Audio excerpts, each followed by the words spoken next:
What's our end game? Like, how will we end this nomad life of ours? We're going to talk about it this week on our video. Where are we, honey? We are finishing up at a house sit in Wynnum, Queensland, just east of Brisbane, Australia.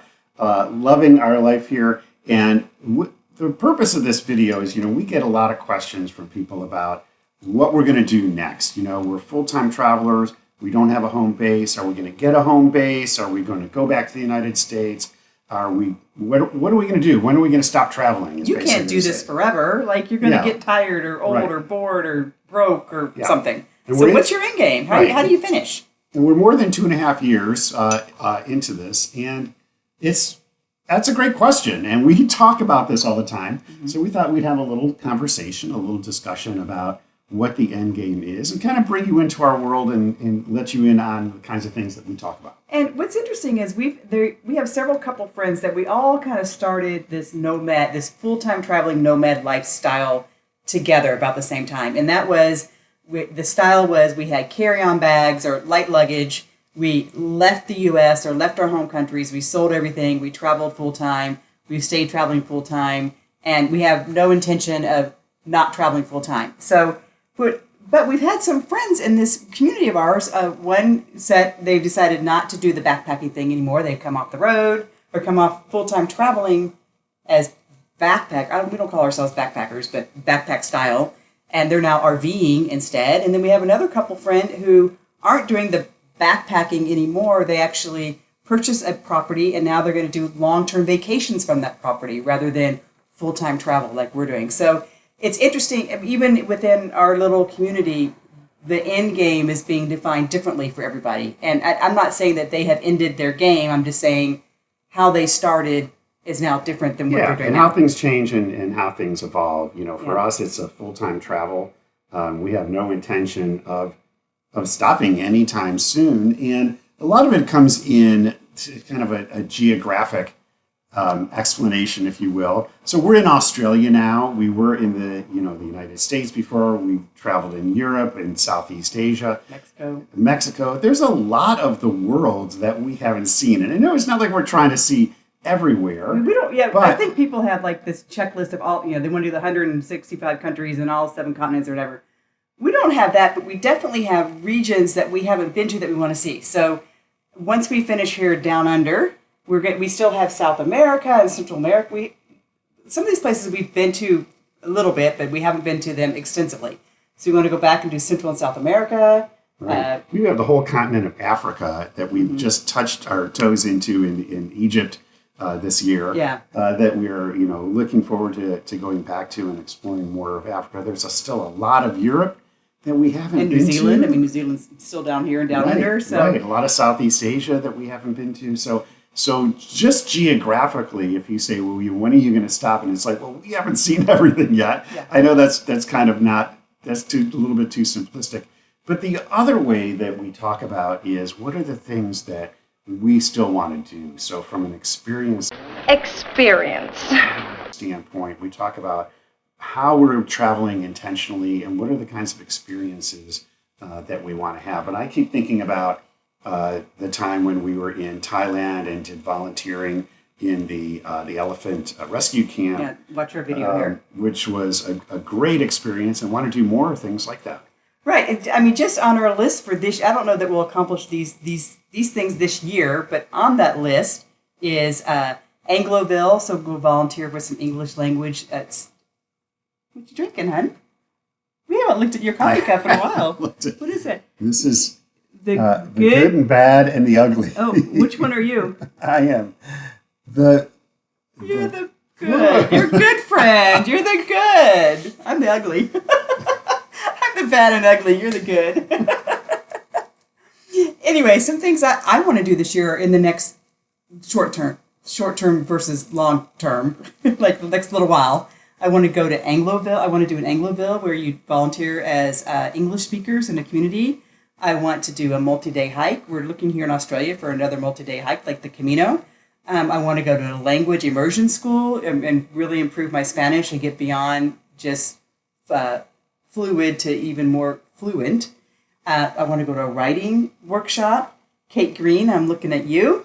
And you said you want to do some more volunteering, maybe with animals or elephants or anything else. So also that's just thinking in the short about language immersion and writing. Yeah. When you talk about doing like a photo safari in Africa, there's certain experiences and certain things that we're really looking forward to and are still on our long list. Yeah, and then and even just living in particular places. Like I want to live in a big city for a couple. We've done a few big cities, but we're going to be in Sydney. We're going to be doing the Sydney New Year's Eve this year. So anyway, we have all these things we want to do, and then all these places we want to go. So I mean, at some point, maybe we'll get tired of schlepping our luggage, or our bodies will say, "You can't schlep this anymore," or we'll just get tired. We're just tired of dealing with lines and travel and visas and passports. We might say that.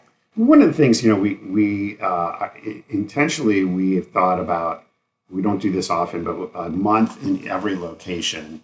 And so we've been doing a lot of house sitting. So depending on how long the house sits are is how long we're spending in a particular location. But one of the things that we talk about is, well, maybe you want to stretch that out a little bit. And maybe we want to be in some place for 2 or 3 months at a time to really kind of slow it down and really immerse ourselves in a community and not be on the go as much. Because we're not traveling in a touristy way at the moment, and we're not. When we get someplace, not every day is tourism. Go go go go go. I mean, we're here a week, and we've been in Brisbane for a week. I'd say 3 or 4 days we've done tourism, and 2 or 3 days we've done YouTube and writing and chores. We're trying to find our health insurance for next year and walking the dog and just living our life. So things that you do. But I do think that maybe after we get through all of our geography, maybe we'll slow down and we'll go back to. We're trying to make a list of all the places that we really love. So on that list right now,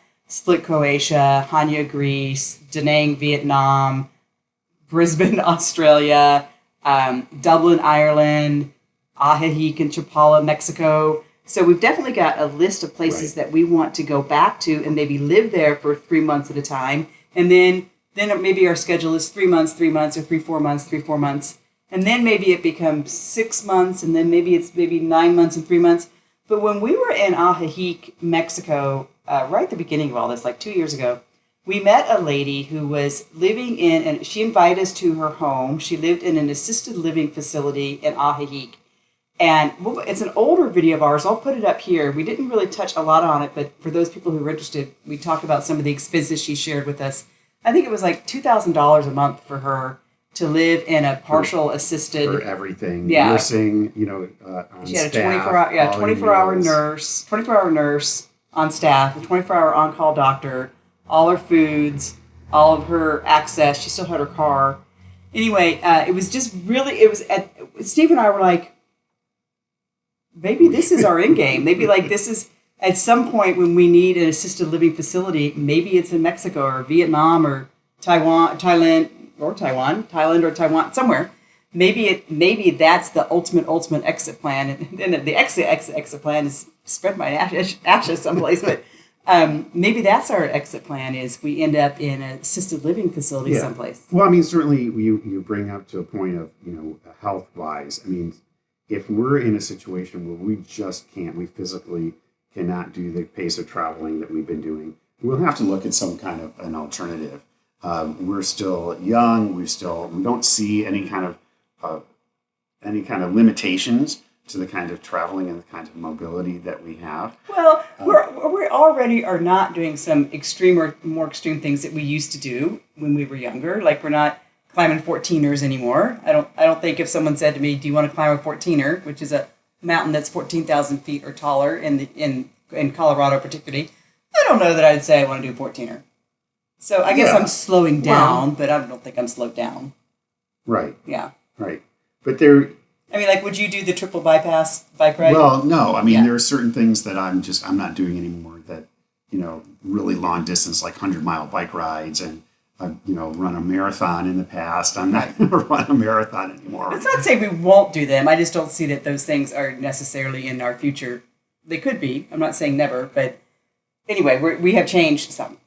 I mean, we're getting older. Well, and what's interesting is, we've been doing a lot of cruising lately. I didn't Speaking of older. I didn't think, yeah, and that's my point is, I didn't think that being on a cruise would be something that I would actually have as part of my nomad lifestyle. It turns out that it's been a pretty big part of our nomad lifestyle as we transition, especially in the shoulder seasons and doing repositioning cruises.